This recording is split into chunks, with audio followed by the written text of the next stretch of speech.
Hmm? Ah! You're listening to the Run for Your Lives podcast.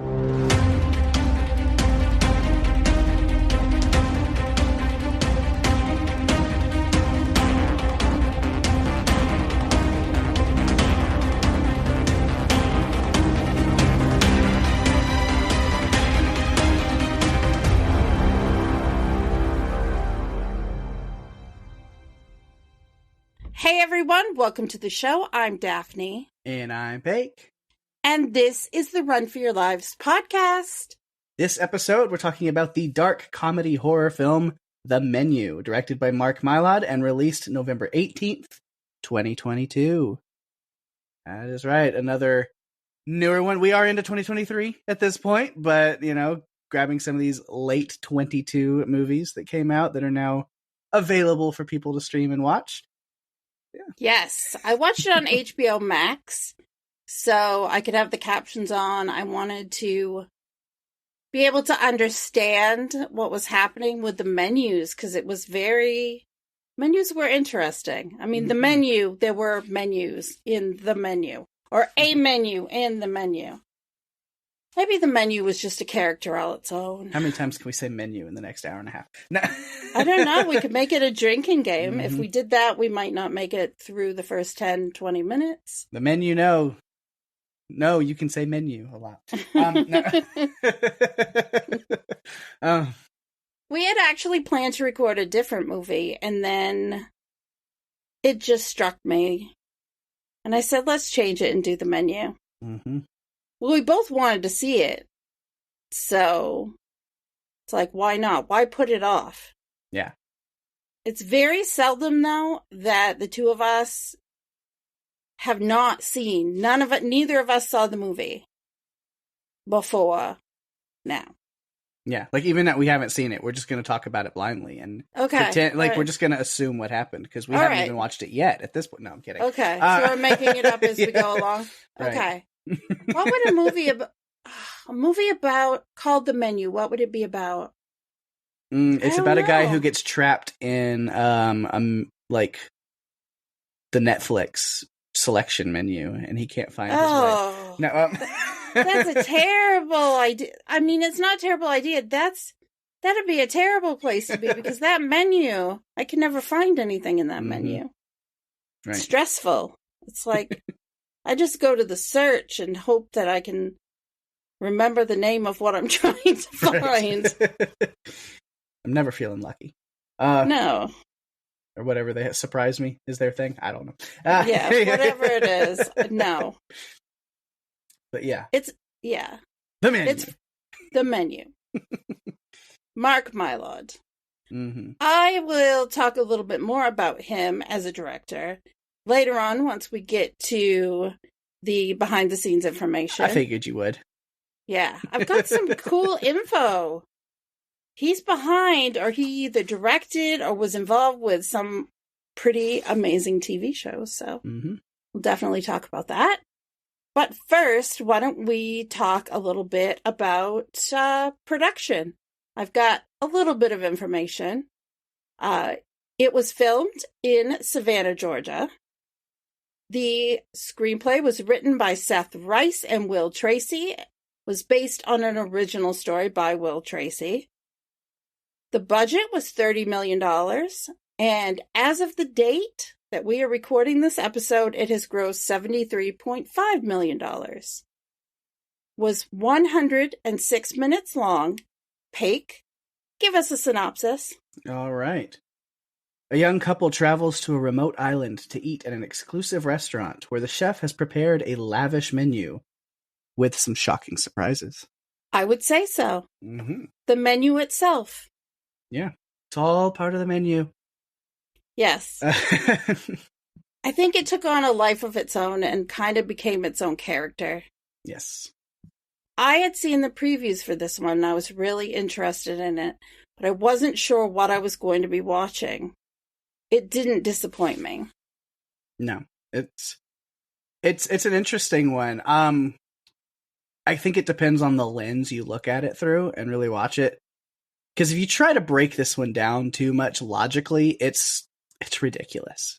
It is, yeah. And so I think if you look at it as what it is, which is a satire, a heavy-handed satire of, you know, the classism that is in cuisine and food, and like your like high-end Michelin star foodie, you know, culture, and just the pretentious narcissism that is so wrapped up in all that. There's a lot of great satire to just like, oh yeah, food is art, which it is, but like it's taking those kind of ideas and people and places that take that way too far. That I've seen those kind of things, and you know, I'll talk about some of that stuff that's in this movie as well. But yeah, I think it's a great satire of like culinary culture. Yeah, I'm not a foodie. I mean, I like food, but I'm not like obsessed with going to the best restaurants and the highest end cuisine. I'm totally fine with a hamburger. Yeah. Like, I don't need anything special. That's kind of where I fall on it. So to talk about, you know, because I've got some of my notes in that is, yeah, like I am a foodie, not like Tyler. Oh man, is anyone a foodie like Tyler? My God, right? I mean, he was odd right from the start. Yeah, I mean, he's like, you know, so strong. No smoking because it affects your palate, and he's sitting there fanboying over a food critic and judging people who are, they're just here to flaunt their wealth, and they're not actually here for the food, and you know, like it's a little much. You know, so I'm a foodie, but like in the way that I like food a lot, and I like any kind of food. I like experiencing different cultural foods and different flavors and palates, and I like to try new things and things that are interesting and creative, and you know, so the stuff that you kind of see with like the foaming and gelling and things of this stuff, I'm like, you get to a point where it's like, it's just too pretentious and it's too much, and it's not food. Like, you know, like kind of what Margot is saying in this movie. It was just like, why aren't you eating your food? Because this isn't food. This is droplets of oil on a plate. Like, I'm going to leave. I'm like looking at some of these things. It's like, oh, this looks like a meal that I would leave fucking starving at the end of it. Like, now it's time to go get a cheeseburger because this was bullshit. It is. You know? It is. Like, yeah. Like the foamed oysters with the things. And I was like, yeah, what Margot says, like, he's like, yeah, it's fine. It's an experience, sure. But like, just give me some regular oysters. That's the best part. Like, that's what's perfect. You know, like I like oysters. Why would I want to change them into some weird foam? I was going to ask you that because I know how much you love oysters. Yeah. I was going to ask you what you thought of the foamy, strange. Just give me an oyster. Yeah. I'm with Margot on that. I'm like, doesn't need to be fancified. Like, no. They're expensive enough on their own. Right. I mean, it's all about the presentation. Right. I think that when it comes to Julian, it's all about the presentation. And everything was presented in such a lovely way. The problem is, when it comes down to food, I don't care. Mm-hmm. I want to eat. Like, when I eat, it's because I need sustenance, not because I want to look at, you know, eat something pretty. I remember I went to a restaurant once and I ordered this shrimp and rice dish, and there were 2 shrimp and a whole hell of a lot of rice. Mm-hmm. And I thought that was awful. I'm like, I wanted the shrimp. Why are 2 shrimp? Really? Yeah. And it was all presented, and that's when I gave up on fancy restaurants. It's like, no. I like. Luckily, locally, I have a very nice kind of higher end restaurant, but like the chef there understands food more than just like the art of it, to where like, yeah, it's very well plated and meticulously presented, but there's also like, you're gonna leave that meal going like, God, I'm satisfied and that was amazing. You know, so Is that place that you ate at not that long ago? Yeah, you know it. You know, I know where it is. Yeah, I know what it is. Which I might as well. I mean, people listen to this podcast from all over the world, so who knows but if anybody ever gets a chance to come on down to Tyler, Texas, then yeah, you got to hit up Culture ETX. Chef Lance will take care of you. big time. Yes. Give him a shout out. I have heard wonderful things from you about this restaurant, and you go there every year, so it's a cool place. Yes. Yeah, so good. So good. But yeah, so I like the really like kind of classy food joints and the food as an art, but if the focus is on the food and not the art, the experience is like, oh my gosh, it's flavored air. No, I don't. No. Give that to somebody else. I want, you can give me an expensive steak with all kinds of really like meticulously planned out like plating and sauces and, high end ingredients that, were sourced from. Awesome. But make sure it's like a meal also, please. Yeah. Something to eat. I have a rule now that if I'm really hungry, I won't go to a new restaurant.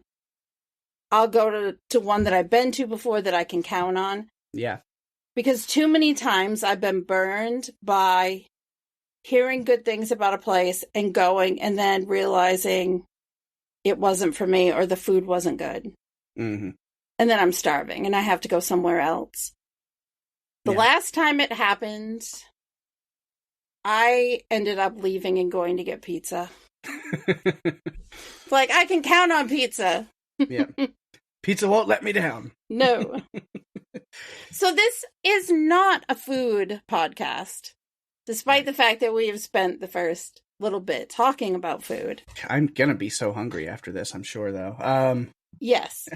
I already am. I'm thinking, it's like, I'm already hungry. What am I gonna eat when we're done recording? Because might order a pizza now that you said that. Who knows? Yeah, see, pizza's so good. It fills a void, right? Yeah. But let's, get back into characters more, which I guess, the best place to start is maybe Margot, if that is her real name.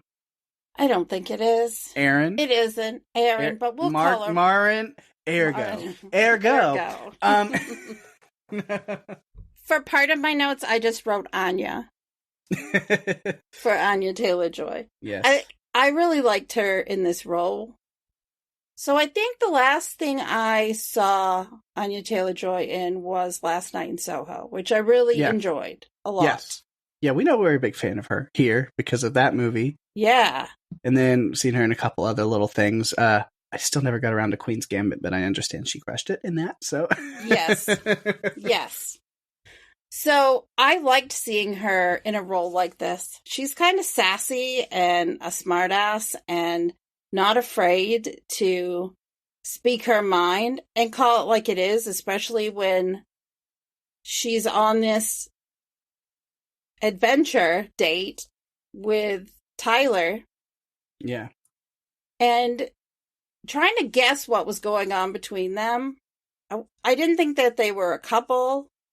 Yeah, it was interesting to kind of peel layers off of that of her throughout the movie, and as you kind of realize what's going on, because they kind of give it to you in like these little things. At first, you're like, oh, she's like, this is her boyfriend, and maybe they haven't been together for very long, but he's trying to impress her with this fancy dinner, and he's a big foodie guy, so like, come join my world, see what this is like. But you can already see, like, the first interaction with him is he's already like, you can't smoke because it's going to mess up your palate. And he's being kind of a prick about it. Like, not as bad as he gets worse and worse as the movie goes. But you're already like, calm down, dude. Like, it's not that big of a deal. But, she goes along with it. So you're like, okay, what's going on with that? Maybe she's just doesn't want to fight. It's a date, we'll talk about things later. But then as we kind of go on to see, because we see that she recognizes the older man, Richard, and we're like, okay, so what's going on with that? And it takes a while to realize, like, oh, so they, there's infidelity going on with that guy, and it's like, well, was it with Margot? And it's like, well, why would she be with somebody like him that just doesn't seem to connect? And then we get the reveal as she's talking to Chef Slowick, to Chef Julian, that she is a sex worker. And that's how she knows Richard, kind of a creep of a client who wants to pretend she's his daughter and all kinds of yikes on bikes. Weird sexual thing going on. It's kind of icky. Yeah. Like, I didn't like that. And so when we find that out, though, then you start wondering about Tyler, where you're like, well, is he just another client? Because then he doesn't really seem like the type. Yeah. I mean, either. And then you're like, or maybe she is someone that she actually had, or he's someone she actually had interest in. And then he just kind of turned out to be an asshole. But that's where we get the big reveal, which could be more of a note on Tyler. We'll get to him later. But, to talk about it is really, which there again, to talk about like looking at this movie through a scope is because it's a satire. The trope that Tyler is, this pretentious foodie person, you have to look at it the satire that way for it to really make sense. Like, oh, he's that much of a trope that, like, yeah, he was told directly that he and everybody was going to die, but he was so focused on the food that he sat there and hired a, prostitute to take with him because he can't have a table of one. Like, that's how, like, he doesn't even care. He's like, well, then I'll just hire some girl to come with me because I have to go to this dinner. It's worth dying for. And it plays up to the whole trope of who he is knowing he's going to die, knowing all of this stuff that's going on, and he's still focused on taking pictures of his food, Which he's been told not to do. Right. But that's the satire of his character, which I think is very well done. Yeah, signing a girl that you don't know up for a death sentence so you can go get some food. Yeah, that's real sweet. No, I don't think so. It's really ridiculous. I love Nicholas Hoult, though. Oh, yeah, he's great. He killed it. I thought he did such a great job playing Tyler and bringing this pretentious asshole to life. Mm-hmm. But again... I enjoy him a lot, and he'll be back on this podcast to be talked about sooner than later, I believe. Yes. Just a little tease. Yes. We won't tell you what's coming up, but... We may have a few opportunities to discuss his work in the near future. Yes. We'll see. Stick with us. Yeah. Yeah, I used to watch him on a show called Skins out of Britain. Mm-hmm. And he just fantastic. Played a similar asshole character on that show, but he was much younger. It was a great, great series. But yeah, you're not really sure what's going on between the two of them at first, but you do learn going on.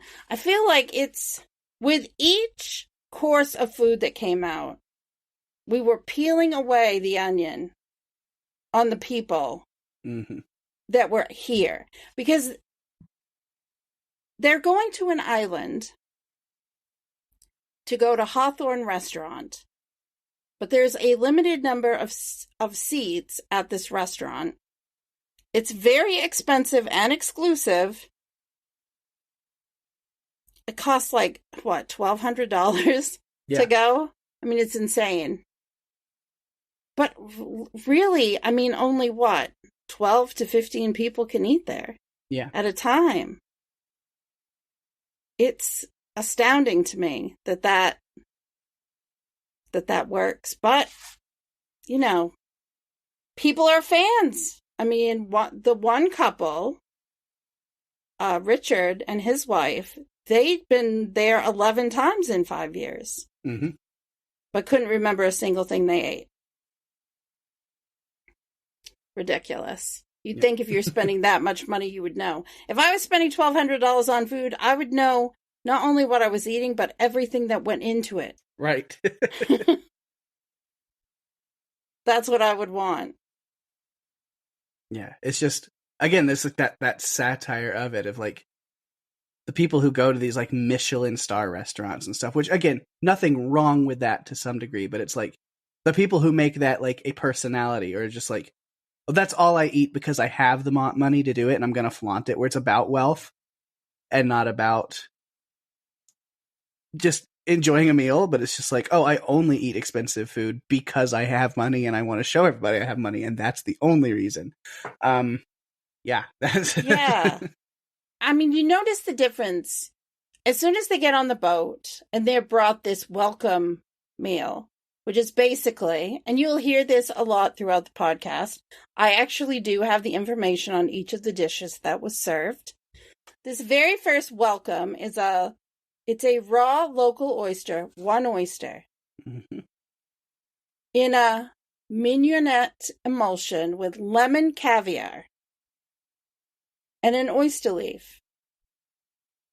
You can see the difference in the way Tyler eats it and Margot eats it. He's just enjoying every single morsel, and she's just, okay, quick, over, done. There was a funny little line, though, about the fact that the lemon caviar was made with alginate, which Margot called pond scum. Yeah. Just what it is. But you can tell right from the beginning, they're polar opposites when it comes to food. Like, he's all about savoring it, and she is, not so much. But they get on the boat, and they go to the island. Pake, did you notice the island? Did anything look familiar to you? No, not really. Okay. Well, think back to The Walking Dead, Season 10, Episode 1. Ah, we're at Oceanside. Yes, nice. We are at Oceanside. Yep, I thought it was cool. When I was reading about where it was filmed, I was like, but I remember they filmed some Walking Dead there, so I went and looked it up, and that's cool. Oceanside. Yeah. Yeah. It's still interesting situation. Here is Margot. She's, they get there. We meet Elsa, who is kind of the assistant or head leader of, I don't know. She does most of the talking. Except for Julian, she does a lot of the talking. Yeah. She gives them this little tour of this place that, I don't think I'd want to sleep in the same room with everybody that I worked with and work all but 4 hours of a night. Mm-hmm. Can you imagine? Up at 6 a.m. and you go to bed at 2 a.m. I don't think I could do that. No. That would suck. Good. Yeah. So, they get there, they go to have dinner, and we start serving food. Basically. They were told that they couldn't take pictures of the dishes. Of course, Tyler didn't listen. Yeah, no, I was very explicitly told that, and he's still just snapping away constantly. I'm like, dude, what? Really? Yeah. It's going to come back to bite you. It's quite an interesting thing to see things through her eyes, because everything at this restaurant or on this island is very methodical to the way that they do things. Yeah. No one's allowed to go in the chef's cottage. They've got, a very regimented schedule where they only sleep 4 hours a night. It's got some very culty vibes to it. Doesn't it? That whole area where they live, like with the bed set out and it did. It seemed very cultish. Right. And it continued to feel cultish as we went through the whole movie. Right. There's lots more. Yeah, so it's interesting to see everything kind of through Margot/Aaron's eyes. Because she's the only one who's there not trying to impress anybody. Mm-hmm. That's the main thing. Tyler's trying to impress Chef Julian with his food knowledge, and everybody else. He's like, oh my God, there's bergamot in there, isn't it? And oh, well, I got to try this. And oh, did you do that? You use the Paco jet. I know exactly what. Like, he just wants everybody to know how much he knows about food. Yep. He's trying to impress. Everybody there, Leguizamo's character, George Diaz. He's just trying to impress people because, oh, look, I'm a celebrity. Don't anybody look at me and bother me. I don't want the paparazzi on me, but also all I want is validation from all of you. Yes. Yes. What is it? Soren, Bryce, and Dave. These tax bros, I call them. The tax bros. That is That is great. We can use that. They're just there to be like, podcast. Oh yeah, you know who we work with. You mean your boss that you work for? Yes. semantics, you know, but they're Yeah. like, look how important we are. Look how much money we have. You know, you have the food critic who's there to look how much incredible poetic words I can use. Look what you know, everybody's there to impress people around them. The people who've been there 11 times. Look how much money we have that we can come eat here all the time. The most exclusive restaurant known, you know, like, yeah. Even Chef Julian is there to impress. I mean, he's there to kill everybody, but like, because it's got to this point where he's so tired of the life, the false life that he's living, where he's realized all he's doing is just trying to be impress people and impress to where the point where he's just a shell of the person he used to be, and he's ready to just like, well, it's taken my life from me, so I'll go ahead and just end all that and taken everything that's caused this life, you know. That he's got his own little thing for that, because, you know, that's what we see with the cheeseburger scene and all of that, is we realize he has grown sick of the person that this culture has caused him to become. Yes. I loved one of his quotes at the end where he just says to them, "You represent the ruin of my art and my life, and now you get to be a part of it. A part of what I hope is my masterpiece." Mm-hmm. Because even in trying to kill them, he's not just running around with like a sword. It's much more dramatic than that. Yeah. The way that it's all created. It's pretty incredible. Yeah, but she's not buying into that whole world that they're talking she's the only about. person who doesn't care, is not impressed by any of these people, and doesn't care to impress anybody else.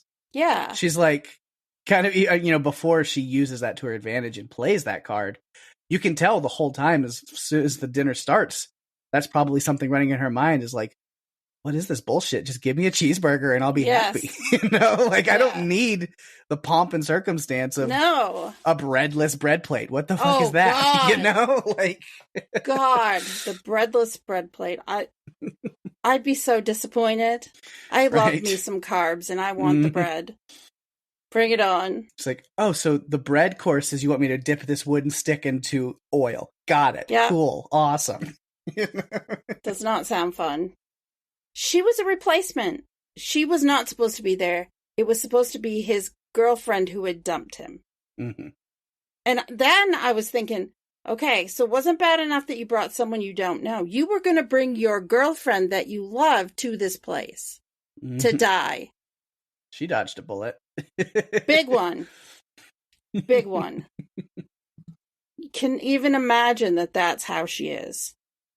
I mean, she has to be pleased with herself for dumping him when the news comes out about this whole situation. Yeah. Although he didn't quite make it to the end. No. But we'll talk about that. We'll talk about that later.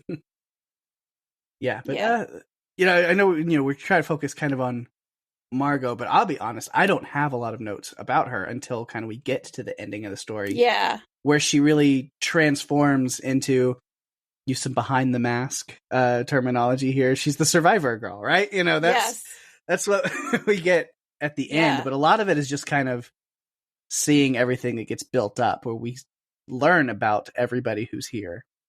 And we kind of figure out what Julian is up to, and his reasoning, and just the things that have led to, like you said, the ruin of his art and his life.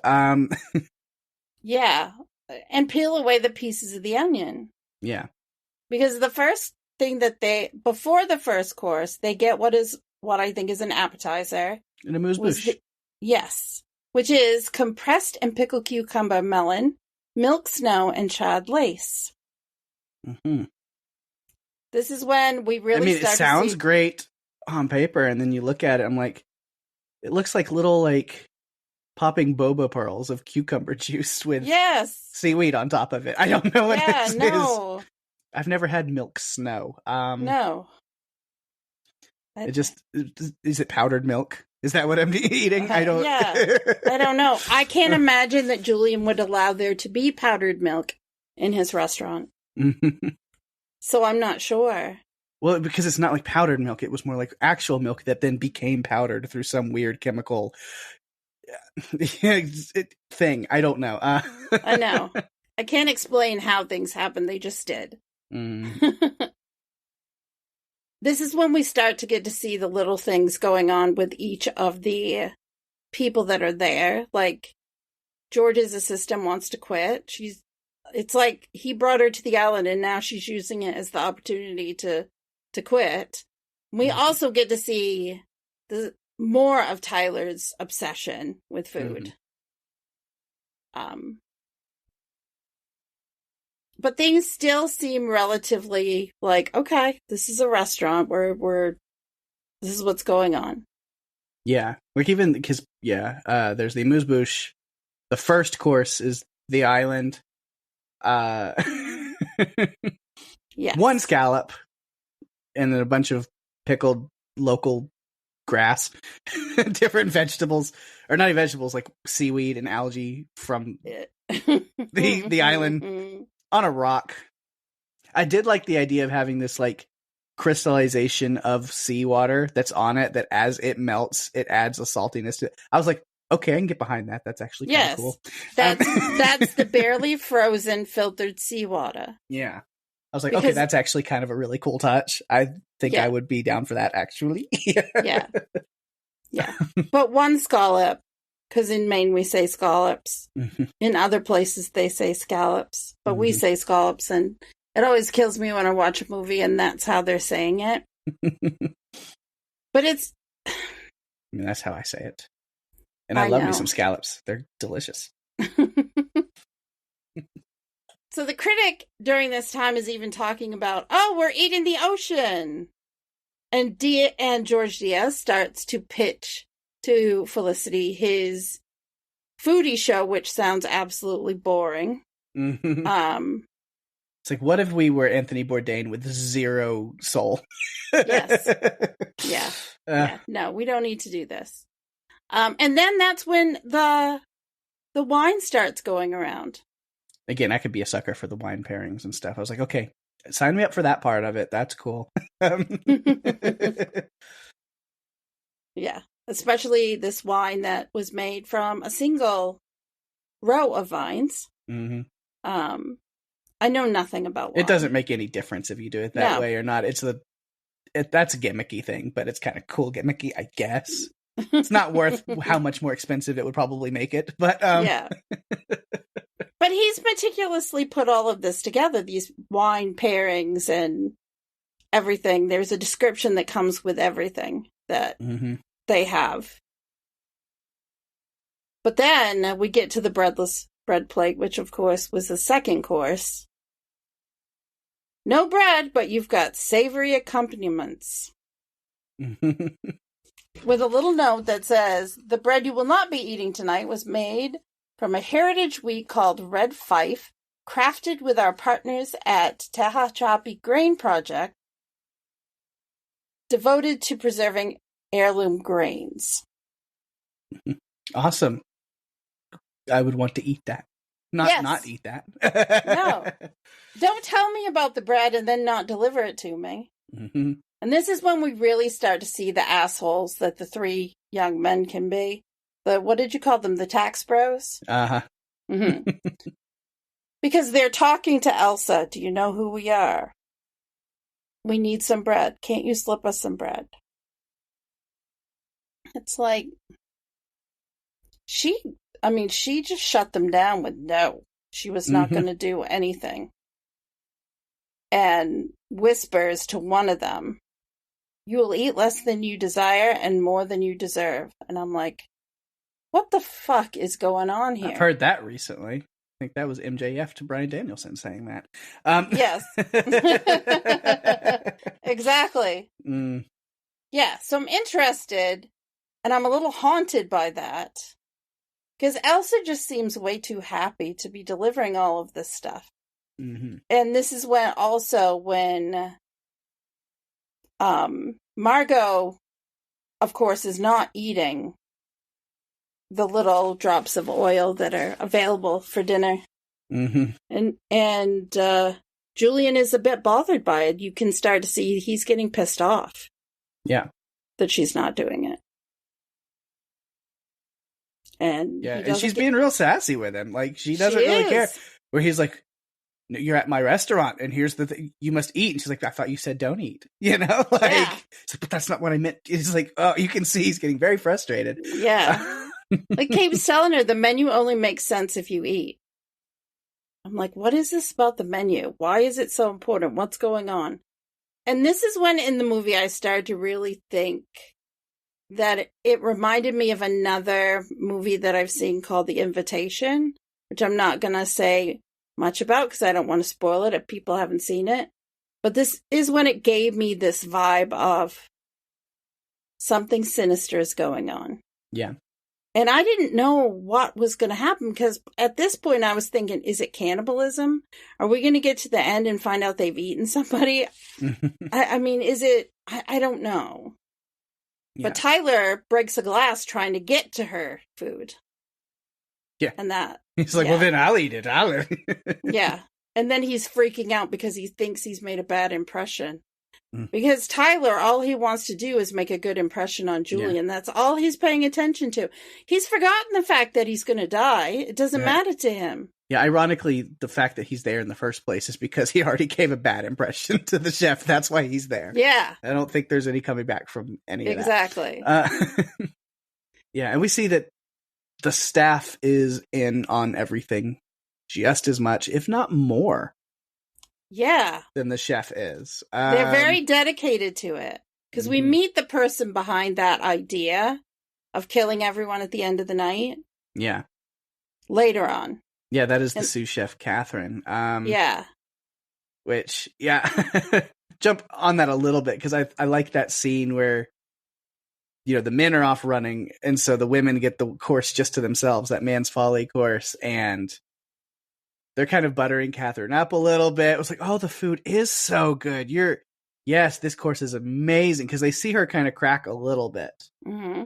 She's showing some sadness and emotion about what's going on, knowing that they're all going to die at the end of the night. Like, she's having that little moment of it cracking through, and they're like, maybe we can take advantage of this. And they're praising everything and buttering up, and this is great. What is George's assistant? I don't remember her name, but Felicity. It's the emoji for me. Yes. And then they had Lillian looks at it. It's umeboshi. It's like, you tried. I don't know. Yeah. But then Lillian's sitting here trying to talk her into, like, you are such an incredibly talented chef. You could run your own place. Let me get you started with that. We just have to, change the whole dying thing. And then, I can really hook you up. And that's where she's like, well, the whole everyone dying thing was my idea, actually. It was my pitch. I'm pretty proud of it. And then you just see Lillian grab that bottle of wine, like, well, fuck, never mind. Let's get drunk. Like, well, I tried. More wine. Drink it down. Yeah. Maybe we should all just be like Julian's mom. Just get wasted and roll with it. Yes, I think she knows. I mean, he is her son. She must know. But then we get on to the third course, going back. This is when we get the very clever laser printed tacos. The tortillas that they made. Those were interesting. I love that. What the hell are these? Those are tortillas. Tortillas deliciosas. No, but what is this? Those are tortillas. Yes. Just their delivery. I loved it.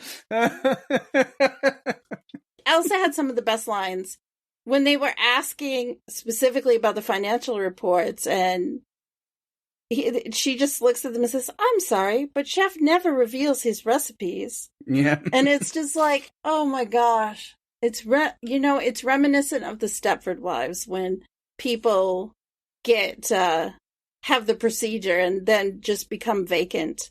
Mm-hmm. She just, the way she dealt with people, what she said to them. Yeah, that was already like pre-planned. She knew if somebody was going to ask, "What the hell is that?" She had that like come back ready to go. Yeah, these are tortillas. It's perfect. It's perfect. But those tortillas. There was a lot on them. And I realized that something sinister was happening. Yeah. it's when I realized that those tortillas were showing us why. Yeah, that everybody is there for a specific reason. We have Lillian's was the pictures of restaurants that she had reviewed, and then they closed down after because she gave them bad reviews. Mm-hmm. Tyler, maybe the creepiest, just has pictures of him taking pictures of his food earlier that night. His obsession. Yeah, the tax bros, obviously, like proof of tax fraud on their tortillas. Richard has pictures of him with other women and with Margot and with yes, yes, all topped with a happy anniversary. Yes, I felt for his wife because she didn't have anything to do with it. Right, and she was devastated. Like the whole thing was devastating her. Yeah, George. I think it was funny, George, because it was just like the poster for the movie.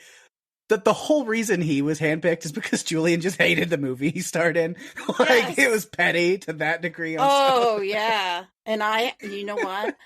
I have something to add once we get to the behind the scenes that I think I know what that one is. Yes. You are going to just love, I think. Yeah. So we saw all of these different, we got the glimpses into why people were there. Yeah. And people started getting really feisty about it. And this was when I'm still trying to, I'm like, Tyler, I don't know why Margot's with Tyler because they're not getting along.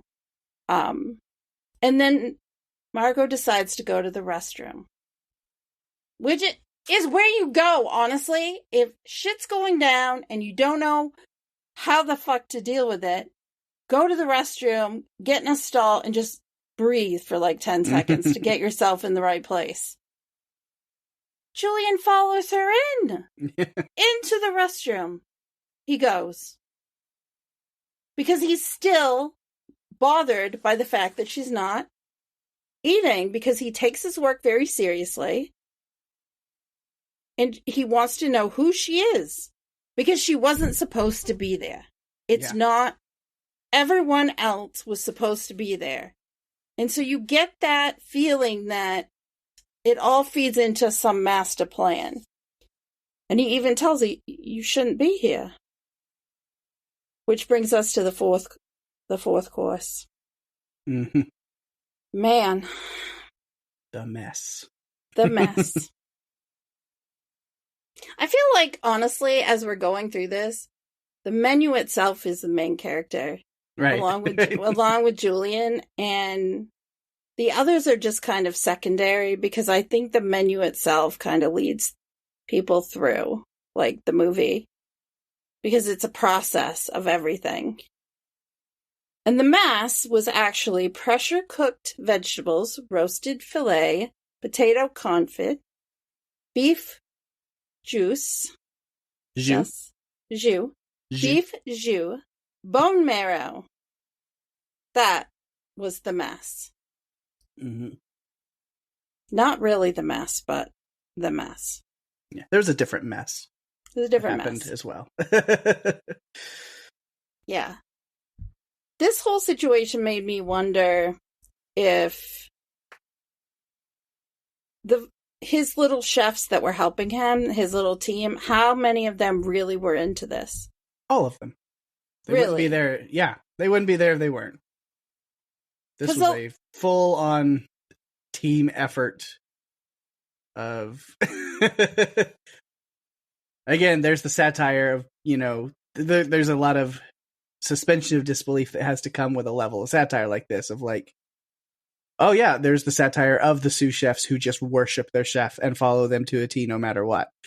And that's what this is. I thought at the end, before the ending, or we were at the end of the film, we were getting to the point where there was going to be the final act. People did look like we're crying. Or had tears. And I'm just like, why don't you walk out of the door? Why? I just, They wouldn't be allowed to. They just kind of have to accept it at that point. Oh, gosh. Oh, speaking of acceptance, I have some thoughts on the end and everyone at the end when it all went down. Uh-huh. But we're not there yet. Not yet. Not yet.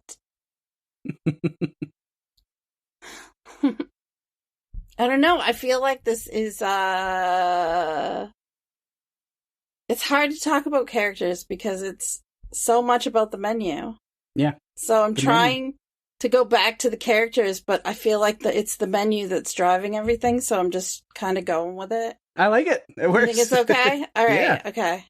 We just need if this is a video version of a podcast, there'd be a little counter in the corner every time we say the menu. Ding! Yes! And take a shot, Pake. Take a shot. Every time the menu, we'll be drunk. Yeah. Even if it's just wine, we'll be drunk. Mm-hmm. Okay. So when this card came up on the screen where it said, the fourth course, the mess, and told everything, it didn't come up until after Jeremy Loudon, who is one of the chefs there, who actually is the one that Tyler was watching at the beginning when he came in. It's, Julian makes a statement, there's no way to avoid the mess you make of your life, your body, your sanity by giving everything you have to pleasing people you will never know. And he asked Jeremy if he's happy in this life, and he said no, and he's crying.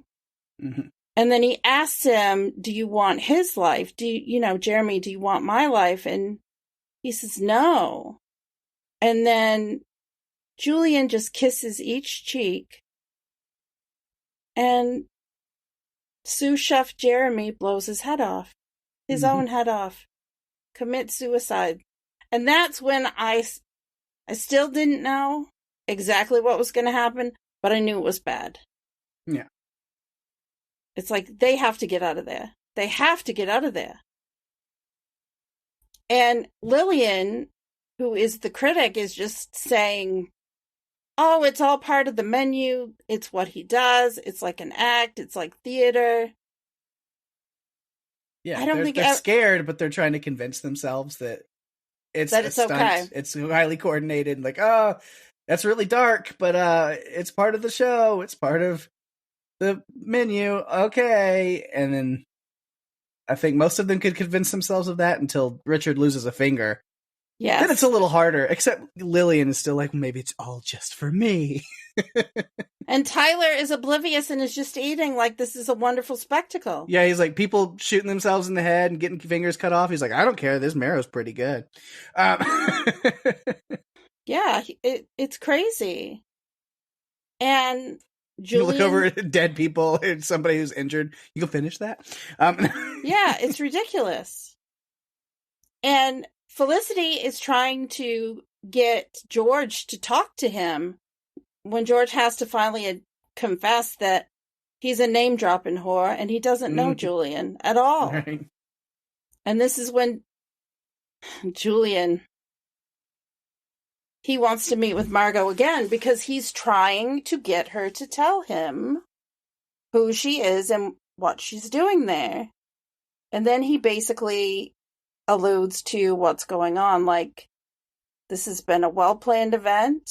I don't even know if I would say he alludes to it. He's pretty straightforward. There's no hiding his intentions, because I think she's figured out, she's like, basically, she's just like, can I not die? And he's like, no, you're going to die. Everyone's going to die. Like, he's just very upfront about it. That's true.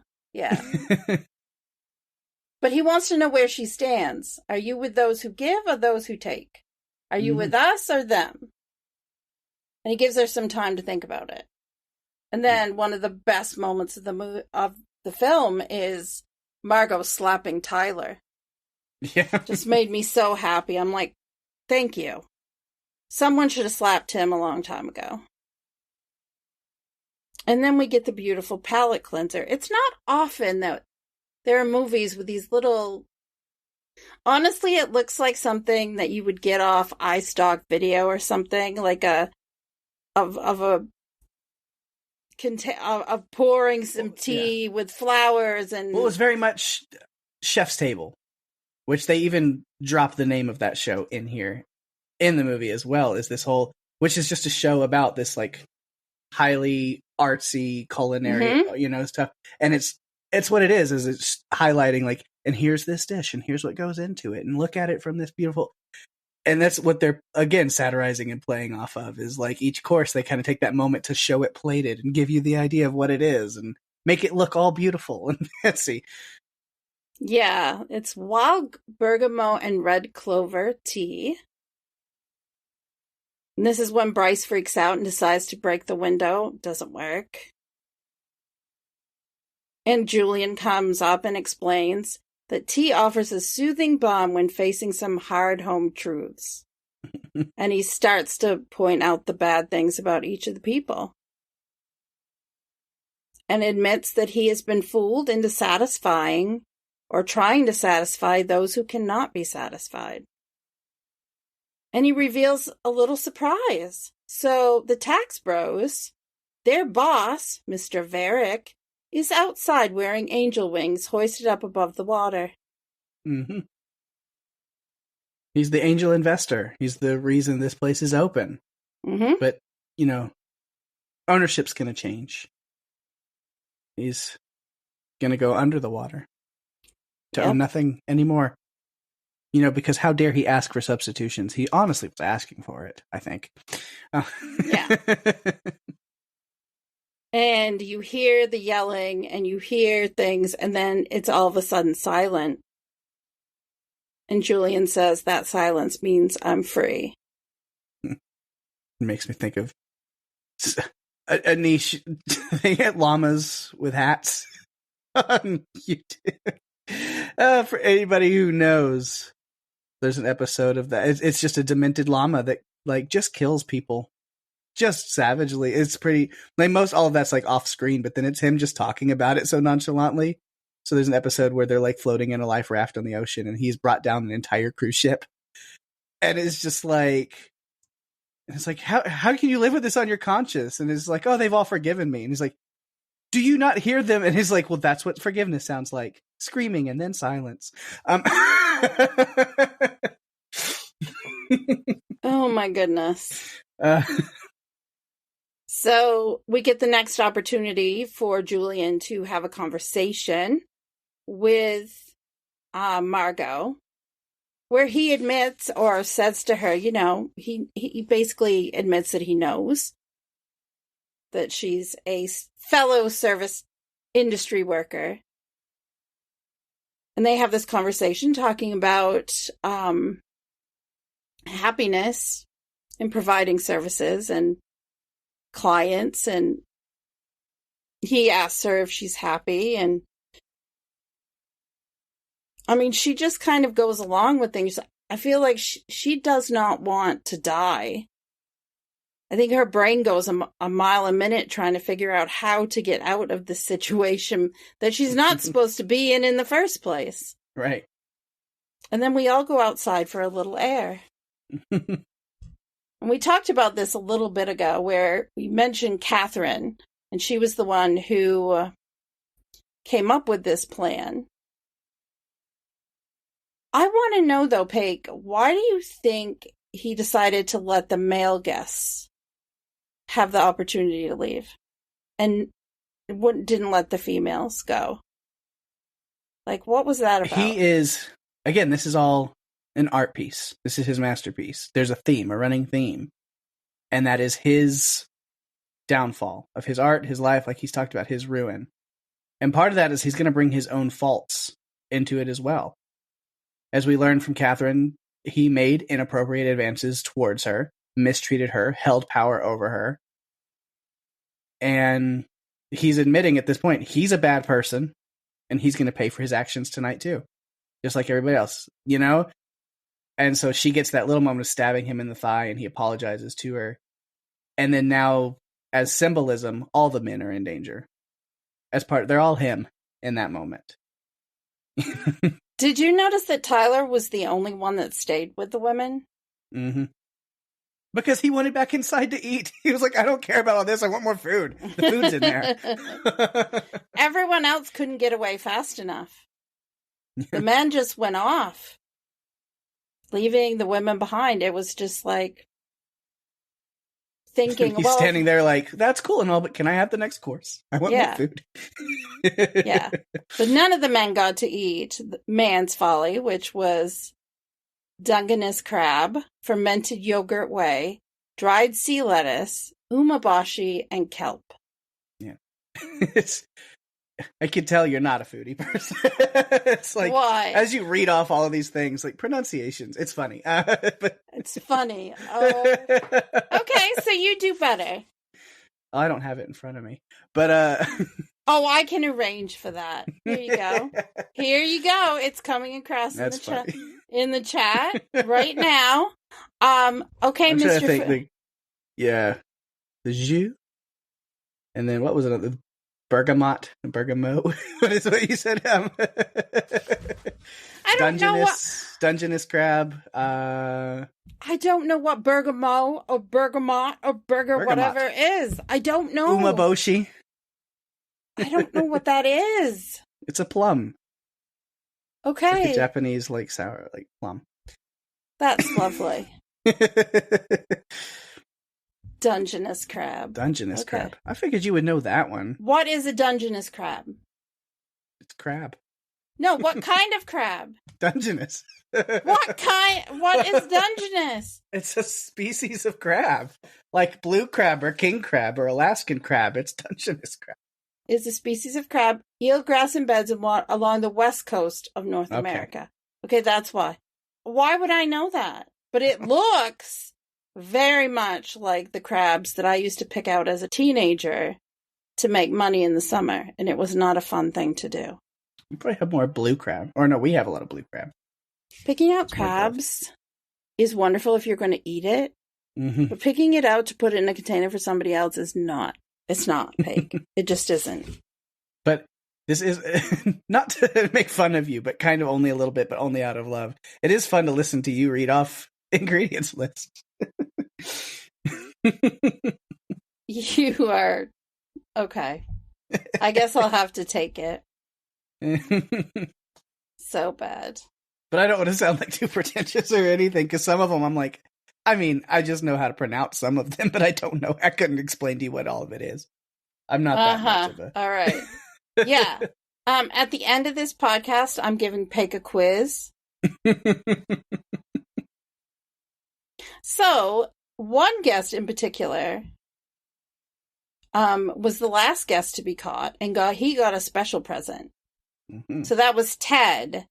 He was I don't know if he was the newspaper owner or the president, but he was there with Lillian, and he got a very special thing. Do you know what it was, Pake? I didn't write that one down. Again, that's why I had you write them down. Good. I wrote it down, but I will refrain from pronouncing anything else ever again. No, because it's so... I enjoy when you do it. Do it. No. No, you have to. Oh, Yeah, a passard egg. Mm-hmm. With creme fraiche and maple. No, creme fraiche. Just creme fraiche. Yeah. Okay. Wonderful. Any opportunity I have to make you laugh at me is just... That's good. It's great. For you. I would just say creme fraiche. Creme fraiche. Now I know. Mm-hmm. It will never come up again. I can tell you this.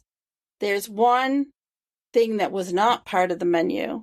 And when it comes time to read it, I can read it because I know how to pronounce every single word. And I actually do have that one written out because it's hilarious to me. Yes, it is. But I have to read it because I need to redeem myself. Yes. To our listeners. So, they all come back together. Nobody gets away. They all look a little worse for the wear. But while the men are gone, Margot reveals that her name is Erin. She's from Brockton, Massachusetts. When they all come back, though, Julian gets Tyler to admit something that he's known all along. That everyone was going to die, and so he hired her knowing she was going to die. Mm-hmm. What a fucker. Right. I mean, really. But he does get back. Julian finds a way to get back at Tyler. Oh, because I don't think he liked that. I don't think he liked that Tyler brought Margot there because she wasn't supposed to be there. That wasn't part of the plan. So he the reason Tyler's there, I mean, he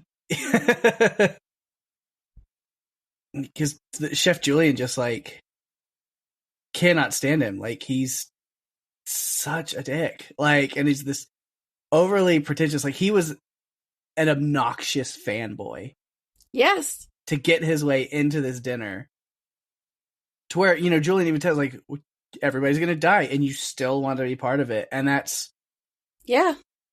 And that's that savage move that Julian pulls, where he takes the most pretentious foodie on the planet into the kitchen so he can show everyone his incredible expertise. You know? If you know so much, if you know, then show us, oh wise one. You know? Yes. And show them he does. But he's a wreck the whole time. Like, he's shaking, he's freaking out because it's his opportunity to show Julian what he can do. It's fitting he took him into the kitchen because he roasted the shit out of him. He did. But just embarrassed him. Egg on his face, right? Yes. And Julian apologizes because this wasn't part of the menu. And then we get the little screen card that's called Tyler's Bullshit. Undercooked lamb, inedible shallot leek butter sauce, and utter lack of cohesion. There was an over-under bet I was making with myself to see if you pronounce shallot as shallot like you did with scallop. But you got... Oh, man. This episode has become, how can we tease Daphne about how she talks? Mm-hmm. It's all for love. It's all love. Uh-huh. I promise. Uh-huh. Okay.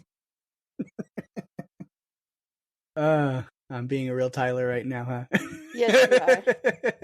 You are, and I can't slap you through the videos. No, I'll save it up. Don't worry. Next time I'm in Dallas, you just wait. Right. So we'll go get some bergamot tea and you can slap me about it. No. I have to. You're so bad. You're so bad. Oh, man. Julian then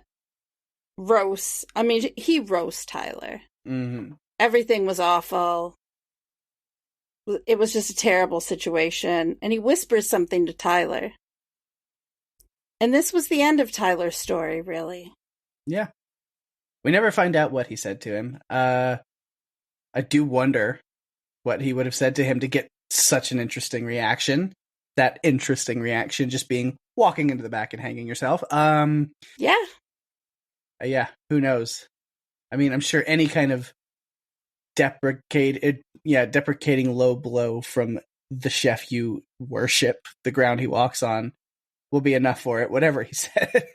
Well, you know, I've always heard that sometimes meeting the person that you look up to the most, or someone that you idolize as a fan, can sometimes be very disappointing. Mm-hmm. And so I guess in this case, it was beyond disappointing. And Tyler didn't feel that he could live anymore. Not that he was going to live much longer anyway. He just didn't end up wearing the marshmallow cape and the chocolate hat. Right. But we haven't gotten there quite yet. At this point, Margot has decided to be part of Team Julian and not Team Tyler, which means she is the one who gives, not the one who takes. Mm-hmm. And he asks her to go get a barrel from the smokehouse, saying that Elsa forgot to get it, despite the fact Elsa didn't forget to get it. Yeah. She was just never told about it. Yeah, which is interesting. Do you think they all really knew they were going to die? Yeah, I do. Okay. Because I wasn't sure about that. But Margot does a little sleuthing. Yeah, instead of going to get the barrel from the smokehouse, well, she does eventually. But first, she just gets a knife instead and goes to his house, which, again, no one's allowed in Chef's house. Although, as Elsa is telling her that, she's also literally standing in the house with her. So what about you? What about that? You're there. Yeah, Elsa's kind of this interesting character trope of her own right there, where she feels like she's being replaced by Margot / Aaron. So she's a little deluded in her own way there. Yeah. Which leads to, of course, out of self-defense, Aaron ends up killing her. Hits her with that Paco jet that we keep talking about. And then stabs her in the throat, like Slowick should have done to his father. In the story he told earlier. And of course, I think we missed. That was the tortilla course. Yeah. We talked about the tortillas, but we didn't talk about the little chicken thigh with the little scissors stabbed into it after his deeply depressing and dark story about his father and mother. Yeah. Again, the menu itself and the stories that went along with it all took you down into this deep, dark place. And which something we didn't see in that course, that at least I don't remember seeing on the plate, but cut to the end of the movie where Margot was wiping her mouth with the menu as a napkin. And I did pause it to read some of what was on the menu that they get sent home the gift bag in. And under that course, it also said green salsa cubes were a part of that dish, which I don't think I saw cubes of salsa, but why would you do that? No, that doesn't make any sense. That makes no sense whatsoever. But the chicken and tortillas sounds great. That looked like it was good. That could have been tasty. Yeah, like if I was at that dinner sans murder, that would be the course. I'm like, finally, food. I'm gonna eat everything down to there'll be nothing left on the plate. Mm-hmm. If there's a bone in the chicken, that'll be left. That'll be the only thing, because I'm going to eat it all. So I mentioned, so Elsa's gone. And then Margot takes the keys off of her to go into that secret locked room where she calls the Coast Guard on the radio. But turns out that the officer is just another one of the chefs on the staff. And she horribly failed that test. She is now a taker. Or maybe not. She's able to sway Julian again. Maybe she's brilliant because this food sucks. And she's just going to lay into him this food is terrible. You got so lost in the craft and the art that, are you even really a chef anymore? Do you make food? What is this bullshit? And, can you actually, you said as a server that you're here to make people happy. You're here to please your customers. Nobody here is pleased. I'm not pleased. I'm fucking starving. I'm hungry. I haven't had any good food this whole time. I loved her quote. She said, "When I eat your food, it tastes like it was made with no love. You cook with obsession, not love.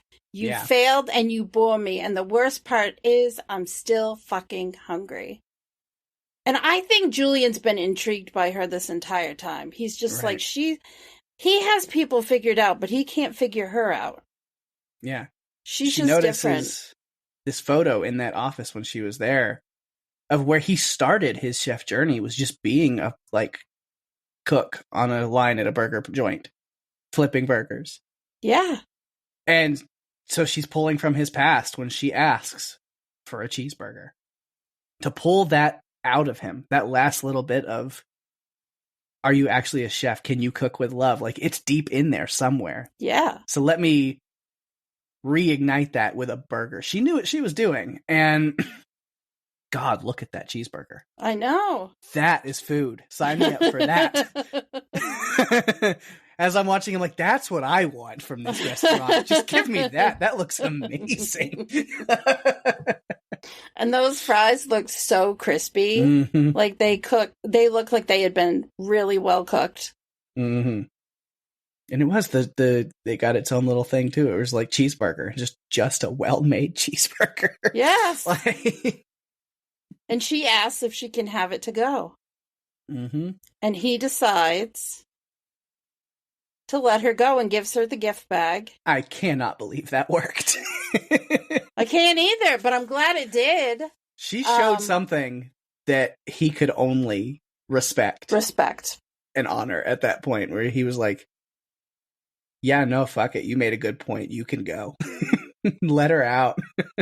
I feel like at this point, everyone else had really just resigned themselves to this. Mm-hmm. They weren't putting up a fight anymore.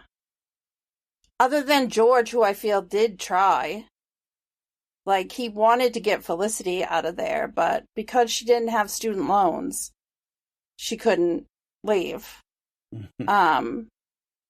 But he did try. Like, he was, talking to Julian, but it was on deaf ears. Yeah. But they were, told to pay their bill, and everybody got their cards out. Yeah. And then Payment has come due, and they'll pay with more than just money. Yep. Yes. And that's when we get to something that annoys Julian. The s'more. The most offensive assault on the human palate ever contrived. And I have to disagree. Yes, Julian Slowik has said some pretty off-the-wall stuff in this movie. But to besmirch the good name of the s'more, I don't know if I can stand for it. I don't. Although, maybe I wouldn't mind having one of those wearable marshmallow coverings. Those look comfy and fun and delicious. Just don't set it on fire while I'm wearing it, please. I don't know, Peg, do you want the chocolate hat too? It's too messy. It's too messy, yeah. Just give me the marshmallows. Yeah. But nobody tried to get away. Like, they came out and put the marshmallow capes on them, and nobody tried to leave. They put the hats on. He lights himself on fire, and no one tries to leave. They just sit there like they're resigned to it.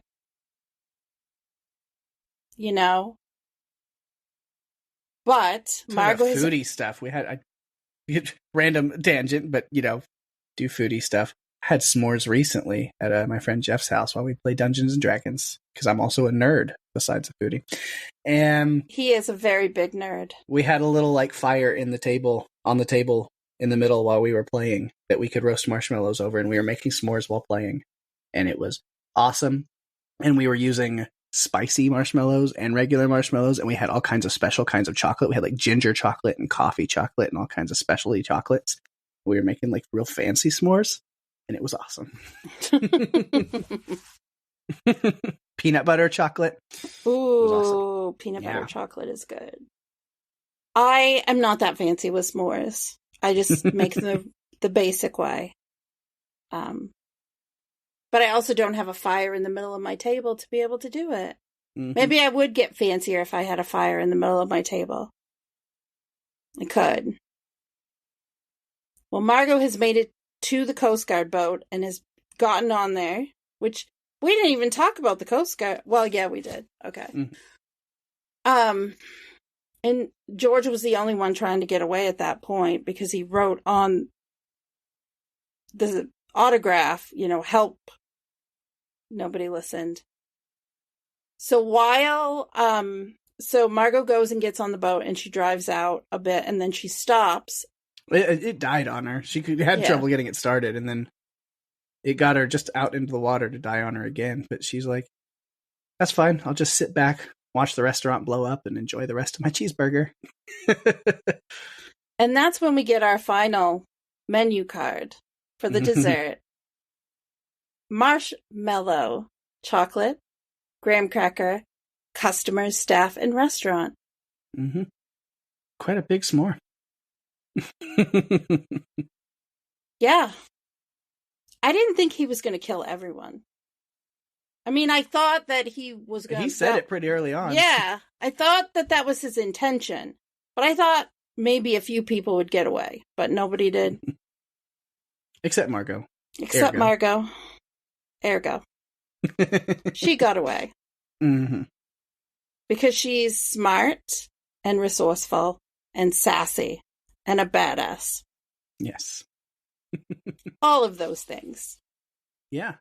Well, I like the way we did it because we were like, let's start with Margot. And they were like, absolutely not. You're like, let's run through the movie as the Menu as a character. And I actually really like that. I appreciate All that. right. That was an interesting take. That's cool.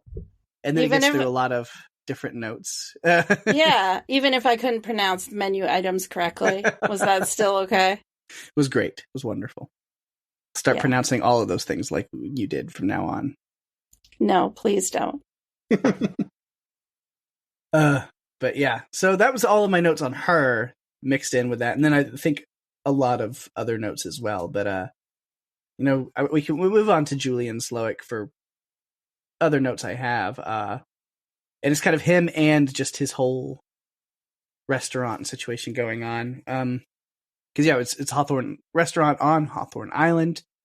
And as Lillian states it's a culinary biome, basically. So they grow and harvest all their ingredients right there, locally from the island. Talked about the weird cult vibes going on. We all live here. Serve our duty to the chef. We're not allowed near his home. There's no sense of humor. Like customers are trying to make jokes, and she's just like matter of fact about everything. We don't sleep. We work from 6 a.m. to 2 a.m. Yeah, and then just a lot of creepiness that sets in. The don't eat, savor, enjoy. I mean, it was an interesting, experience. We didn't talk a whole lot about his mother. They had this kind of moment because it's just like you pick up on this like old lady sitting in the corner of the room just drinking wine and not eating any of the courses the whole night, and you're like, this is weird. And then when he goes over and like whispers to her, and everybody in the room stops and is noticing like this is weird. This is weird. And then that's when we learn that is his mother, because he has this disturbing story to go along with her introduction. Oh, with the little scissors stabbed in the chicken thighs. We talked about the tortillas and how Ray Fiennes is perfectly creepy. Ralph Fiennes. I'll call him that. No, it's my turn to have a bad pronunciation. It's Ray Fiennes. It's always been Ray Fiennes. You sure? Okay. Yes. His brother played the commander. Joseph Fiennes. Yeah, over at The Handmaid's Tale. See, why does Joseph get to have if Rafe is named that, but it's spelled that way, then Joseph should be like Georgia. But it looks like it does. There's got to be some consistency. Fiennes parents, what are you doing? No, but yeah, I've talked about a lot of like his reasonings and kind of why everybody is there, and his conversations with Margot. So yeah, we talked about a lot of that because it's part of the courses that you brought up. Tyler's bullshit just cracks me up as I'm going through my lists and seeing that, my notes and seeing that again. Again, the pettiness of like the fact that George Diaz is there just because he finally got a day off from being overworked as a sous chef, and he went to go see a movie, and it was the worst fucking movie he's ever seen, and he holds a grudge against the star of the movie. I didn't, and George even says, I didn't direct it. Like, it's not right. But then he ties it to his own self of being like, he sees himself in that of like the way that Julian has given up on food, the love of food and the love of serving people for this bullshit, pretentious culinary art. He sees that in himself as the same way of George Diaz was a well-known and well-loved actor. And then for money, he took a role in a movie that was garbage. Mm-hmm. And he sees that kind of mirroring his own life. And he's like, when I see that terrible movie, it makes me think of the way that my life has gone terrible because I chose money over happiness. Mm-hmm. He's not the only one. I mean, I feel like people choose money a lot of the time because they think they'll have happiness if they choose money. Yeah. And then he just freaking cursed upon the name of s'mores, and it made me sad. But yeah. I had a feeling you might have a problem with that. How dare he? I mean, they're not like in my like trifecta of desserts, but they're good. I enjoy us. I know. It's okay. It's just a movie. So those are all of my notes on him. Do you have anything else? No, I don't think I have anything. The whole thing about the menu, I was so focused on the menu. Yeah. That pretty much I feel like we've covered everything. Right. So yeah, I'll run through my notes and see. Because again, Tyler, I have a section on, but again, I threw in a lot of notes about him.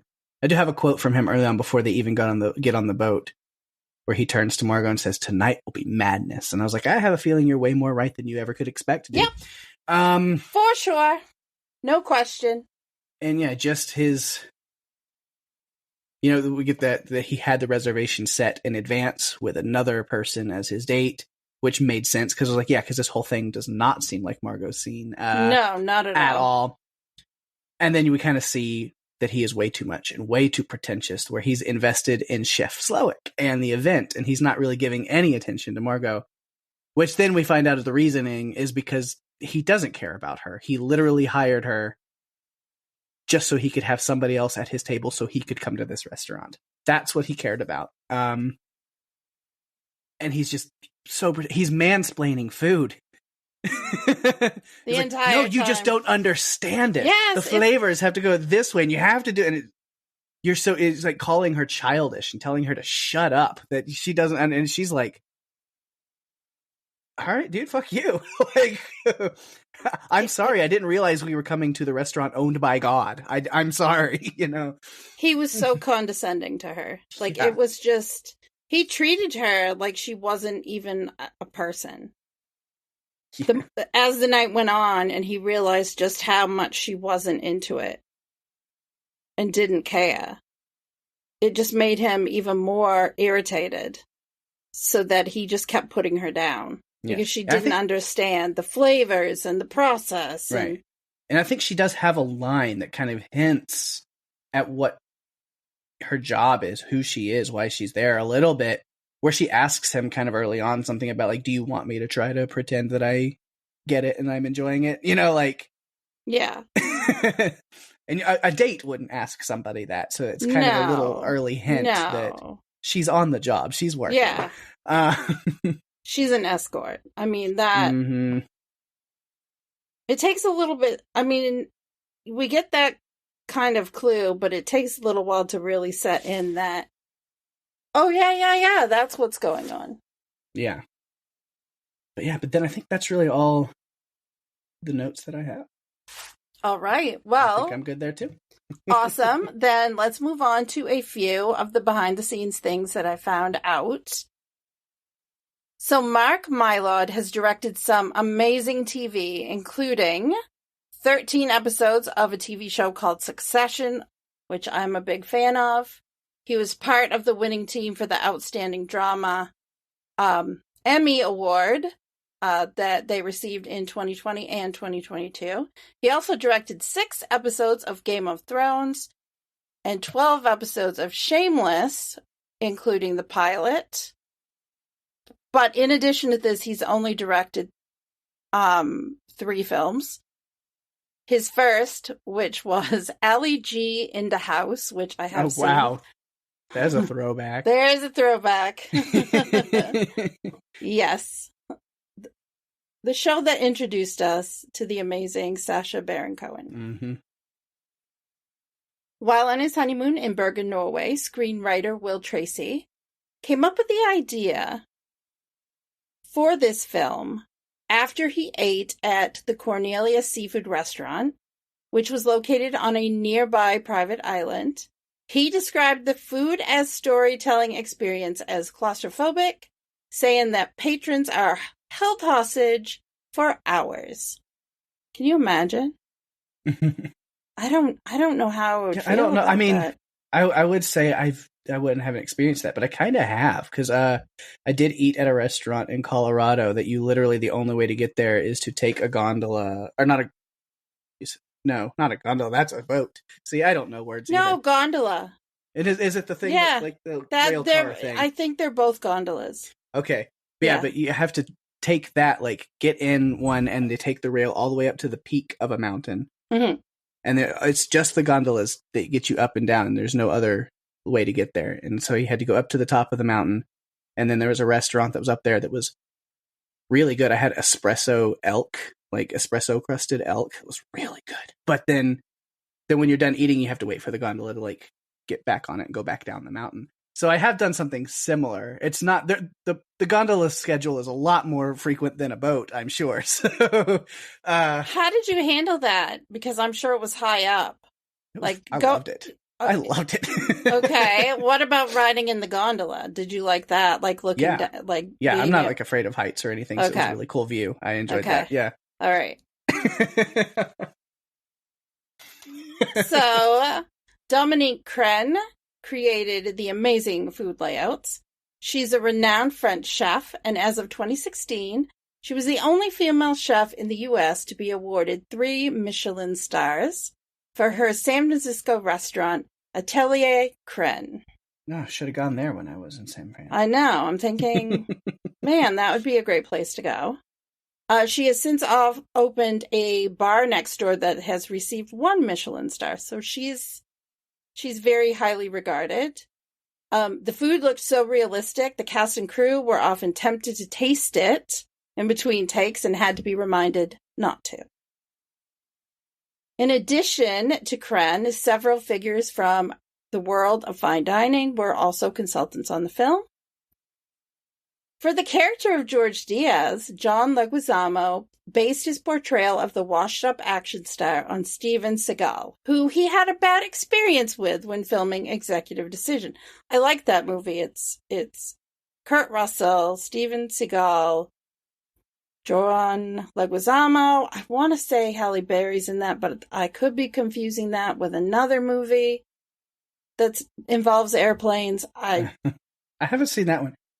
I don't know if I've seen a lot of Seagal, but I do love some John Leguizamo. He's great in a movie called Land of the Dead. I was going to say you should watch Chef. You've seen Chef? I have not seen Chef. With Jon Favreau. No. Is it good? That's another foodie show. Movie, goodness. But it's another foodie movie, but it's so good. But it's not like this high-end. It's about a guy who runs a food truck with his young son. It's adorable. Okay. It's amazing. And the son, Jon Favreau's son in that movie is MJ Anthony, who is the son in Krampus. Oh. Max, yeah. Okay. So it's him I might and have to check that out. It's a wonderful movie. I'd almost say let's cover it, but it has nothing to do with this podcast in any way, shape, or form. But you know what, Pake? I know there's another podcast. I know what podcast we could cover it on. We could. It's been a while since I watched it. A rewatch would be good. It's not on Netflix anymore, though. I don't even know where. I might have to buy it on DVD or Blu-ray. It might be fun to talk about a non-Run for Your Lives movie on a podcast. It could be cool.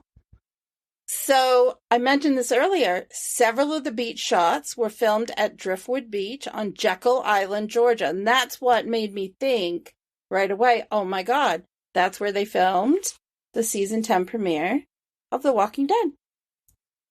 So, Anya Taylor-Joy came up with the idea of Margot punching Tyler after she realized he knew they were going to die. And then my final comment has a few little pieces to it. So the menu was part of the Blacklist of 2019. That's a yearly survey that's put out by Franklin Leonard, and he's an entertainment executive. This survey identifies the hottest unproduced screenplays that are floating around Hollywood. At the time, this is kind of what the screenplay looked like, and there are some differences, and I'm going to point those out. So Margot and Craig, they changed the name to Tyler for the movie, were actually a married couple. Here's one I thought you would find interesting. The movie star, aka George Diaz, was actually going to be played, or they wanted to be played by Daniel Radcliffe, playing himself. And the movie that Julian hated was Victor Frankenstein. That's hilarious. But could you imagine the Harry Potter and Voldemort reunion that could have happened? Yes. Which they could have been like a great. I think of like the puns and satire of that, like the if you know, you know. Yes. Where like he could, Daniel Radcliffe could play because he's played himself in movies before, and as very pretentious, he likes to play it up. To where I could be like, him looking at Ralph Fiennes' character and saying something like, "Well, you just don't have the nose for it," or something. Just something like that. Yes, exactly. So, also, it was planned for a camera crew to be filming the evening's event, so it wasn't just going to be like everything going on. It was going to be filmed for some other purpose. Instead of the men being allowed to try to escape, Catherine's course was called humiliation, and the male diners were made to eat from dog bowls while nude from the waist down. Yeah, I'm okay with the one we got instead. A dejected Tyler/Craig, instead of hanging himself, spent the rest of the dinner washing dishes. Not sure about that. It seems fitting. And finally, the script has an alternate ending where a crew of firefighters and investigators walk through the wreckage of the fire from that night, and behind a sealed fireproof door, they find Julian's smiling severed head on a platter and his severed hands holding up the titular menu. That's real dark and creepy. And it's interesting, but also like, how? How? Who else was there to have done that and set that up?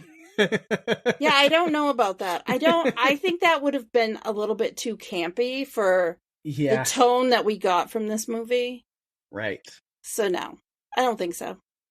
Mm-hmm. That's a no from me. Yeah, I think it's fine the way it went. Yeah, me too. So that's it, Pake. We did it. We made it. We talked about the menu. And just to run that counter up. The menu.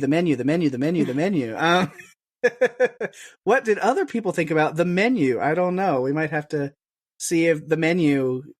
the phone rings for people talking about the menu. How many times can I say it? I don't know.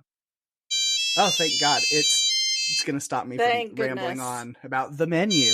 Anyway, let me go answer the phone. Maybe it's the pizza place calling me back after I look at the menu. All right, we've got some feedback this week. Honestly, people really came through with the feedback this week. I'm happy. I'm excited. They really did. We have quite a bit here. I guess I should probably take this first one. All right. From our good friend Tony on Twitter. Tony says, I liked this movie. I went in completely clueless on what it was, and that helped. Because I was genuinely guessing on what was going on. Daphne, I'm sure you'll know this, but Daniel Radcliffe was going to play himself, and the movie that made Chef mad was Victor Frankenstein. I still believe that cheeseburger and fries would have been priced way higher. Abso-freaking-lutely. And I did know about Daniel Radcliffe. I think we talked about that. Talked about that in the behind-the-scenes stuff, yeah. And then, I don't know... way higher, because I think even on Twitter on like another thing she mentioned something like $20 or something, and I'm like, I don't know if I'd pay that much for it. No, but they might charge that much for it. Right. It was a great looking burger though. I could easily see that being like 13, 14, 15. Yeah. Happily pay that for. Oh God, I'm hungry. I'm recording this hungry. This doesn't help. If you remember right, Peg, we recorded the other part of the podcast. You were starving by the end. I know. Man, I'm just always gonna be hungry when we're talking about this movie. It's not helpful, but it is what it is. All right, this next one comes from our buddy Jerry. Says Chef Voldemort Slowick served up some very mean entrees, from hanging beef courtesy of Tyler. Oh God. To finger sandwiches courtesy of Richard, or some brain pate courtesy of Jeremy. The menu had some treats and a very tasty array of courses. It took Margot in a brilliant series of chess moves, Jerry, to save herself, because fuck that idiot boyfriend of hers and all these other miserable clowns. Lesson here for me is, just go get a burger. You'll be better off. Looking forward to the sequel, the entree, and then the final part of the trilogy, the dessert. Jerry, I forgive you, so I guess, this time, for your punishment. Yes. So Alma says, what did I just watch? LOL, I actually thought I was going to like this movie, but nope. Thumbs down emoji. Perhaps I missed something. The only thing good was that damn double cheeseburger, because now I'm craving one. LOL. I am totally curious of what y'all thought. Well, hopefully, maybe you found out what we thought while you listened to this. maybe our explanation of it or our discussion on it will make you like it a little bit more. Maybe. I don't know. Let us know. Yeah. But I will agree. Yeah, that cheeseburger. We're just going to keep talking about it, aren't we? All right. And this last one here comes from MoFavo, also over on Twitter. Says, I've been dying to hear discussion about this movie. The trailers understandably gave little info and actually misled. I assumed it was a survival type of horror like Cabin in the Woods. So I have some questions. 1. Any idea what triggered the chef to execute the experience? Any guesses what he whispered to Tyler to trigger that response? There was lots of psychology I'm not sure I will get, but I hope you discuss, such as the men given a chance to run versus the women eating together. And everything Tyler. Was Margot supposed to escape earlier? Also, what was with the Coast Guard boat? What happened to the captain, and should we assume he worked for the chef? I will say the finale visual of s'more plating from above was great. Also, at what point did you think, oh crap, no one is surviving this? And did you have a cheeseburger craving within 24 hours? Yeah, no, like within 24 seconds. I might have. I don't remember. Because again, this is weird. We record feedback later than when the episode. So we recorded the episode maybe a couple weeks ago. So I think you right did. there after that night? I might have. I think it was a what? No, I got a pizza. But it had like burger top. It was like a hamburger, like a beef. You had a cheeseburger pizza, basically. It was like a cheeseburger pizza, basically. Yeah. I think is what I ended up doing. As far as the Coast Guard boat, yes, the captain did work for chef. I did not have a cheeseburger, but Pake had a cheeseburger pizza. And at what point did you think, oh crap, no one is surviving this? About halfway, a little past halfway through. So yeah, if you'd like to submit your feedback, like Mo, Alma, Jerry, and Tony, you can find us on our Facebook page and Instagram at Run for Your Lives Podcast. You can reach us on Twitter at RFYL Podcast. Email us at runforyourlivespodcast@gmail.com. And if you're enjoying the show, tell your friends. We are available on Spotify, Apple Podcasts, Stitcher, and pretty much all other podcast players, including YouTube. Go to runforyourlivespodcast.com for all the links you'll ever need and give us a review on Apple Podcasts, as that's the best way to share the love and get us out there even more. We really appreciate it. Yeah, absolutely. And talking about sharing the love, of course, I got to give some shout outs to things going on in the podcast universe around us, which is not a lot. Really, there's like 2 things that I can give a shout out, and both of them are kind of the same thing almost. So yeah, really all I'm going to say is The Last of Us on HBO is out. That first episode. Holy freaking crap. Man. I cannot wait for episode 2 this weekend. It's going to be amazing. So, yeah, if you watched that and you were a big fan, which if you watched it, then you have to be, obviously, because it was perfection. But yeah, so if you enjoyed that first episode of The Last of Us, or if you have not watched it yet, then go do that. If you have access to HBO Max, or even if you don't, then get it, because watch that first episode of Last of Us. I'm promising you, it was so freaking good. So check that out, or if you have checked it out, then you can go and catch some coverage of that. Of course, the cast of us right here on Podcastica, with their first episode is up. They've got the episode covering the show, and then a feedback episode up after that. So go check those out for all of their great coverage and thoughts on The Last of Us. And then also go check out TV Podcast Industries, our friends over there, because they also cover the first episode of The Last of Us. They'll be covering that as well. And they're big Star Wars nerds. So, of course, they're covering The Bad Batch over on Disney Plus as well. So if you're a fan of that, they're covering episode 4 this week. So go check those out over on TV Podcast Industries.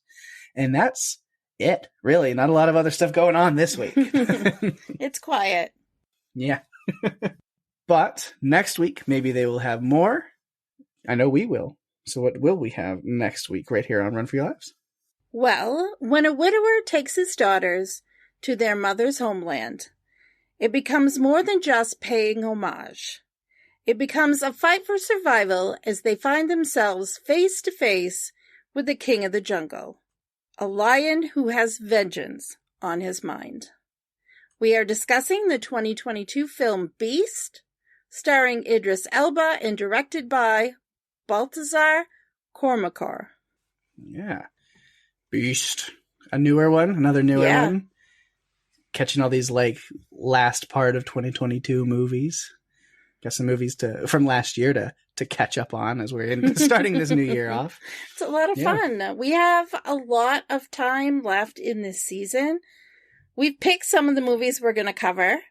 So I'm looking forward to this next, 2 months of podcasting. It's going to be a lot of fun to cover some of these films.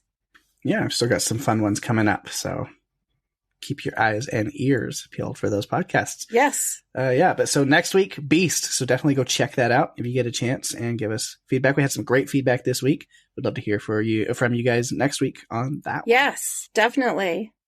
And with that, we've reached the end of another delicious episode. Mm-hmm. Thanks, everyone, for listening. I'm Daphne. And I'm Pake. And if you have to run, you better run for your lives. Yummy.